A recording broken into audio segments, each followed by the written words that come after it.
Сайн уу, өнөөдөр би гимнастикта юу ашигладаг бүх зүйлээ танарт танилцуулах болно. Би бэлтгэлдээ энэ шар нарийнхаа сан болон мөн энэ бүдүүн самыг ашигладаг. Харин тэмцээндээ энэ цагаан нарийнхаа сам мөн модон сам ашигладаг.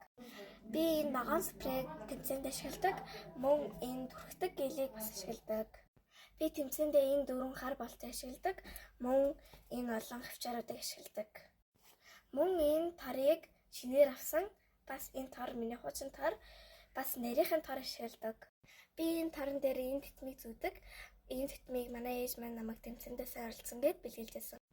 Би энэ нүрийн бүдгийг тэмцээн дээр бэлгэнд авчихсан. Энэ маань дотроо уруулын модогтай. Мөн ийм гоё өнгөнүүттэй. Би одоо тэмцээн дээр юу өмсдгийг танарт танилцуулцгаая. Миний купалныг ягаан болон улбар шардан өнгөтэй. Миний купалныг уртл нь ингэж харагдав. Харин хойд нь ингэж харагдав. Би тэмцээн дээр энэ таалч шишгийг өмсдөг. Би гарахынхаа өмнө хөл гарандаа энэ тасыг тэрхдэг. Би тэмцээн дээр сурмуустай эрүүлэгчийг хаяадаа л ашигладаг. Баяртай найзуудаа.